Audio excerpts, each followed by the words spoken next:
এই যে বাচ্চাটিকে দেখছো, এ কিন্তু মা হারা। এখন একটা স্ট্রিট ডগ যে, তার তো জীবন কত কষ্টে, তারপরে এ মা হারা।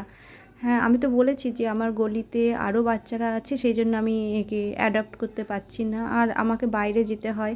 এবার কতগুলোকে ঘরের মধ্যে রাখবো, এরকম একটা ব্যাপার আছে। তো একে নিয়ে আসি, প্রতিদিনই নিয়ে আসি, একটু দুধ ভাত বা দই ভাত খাইয়ে দিই, আরও বেশ মজাসেই থাকে। একটু খেলাধুলা করি, একটু আদর টাদর করি, আর তারপরে দিয়ে আসি ওর গলিতে।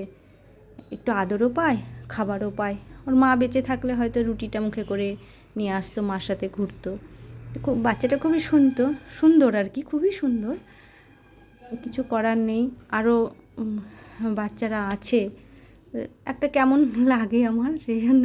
এর মাসি আছে, দিদি আছে, তো ওদের সাথে থাকে, বাবাও আছে, একসাথে থাকে, আর খুব ভালো জায়গায় আছে। সেই জন্য আমি ওর দুধের ব্যবস্থাটা, অন্তত একবেলা যদি দুধ দই ভাত খায়, আর তো সারাদিন খাচ্ছে, ও খেতে পায়, কিন্তু এমন না যে খেতে পায় না, থাকার জায়গা নেই, ভালো মন্দ সবই খেতে পায়। তবুও মা ছাড়া একটা স্ট্রিট ডগদের মানে কী অবস্থা, ওদের তো জীবন এমনিতেই কষ্ট। তো আমার খুব ভালো লাগে ওকে, তাই নিয়ে এসেছি তোমাদের সঙ্গে, তাই ভিডিওটা শেয়ার করলাম। যে একটু আমি ভিডিও বেশি করতে আমার ভালো লাগে না, তাও ছোটোখাটো তোমাদেরকে দেখানোর জন্য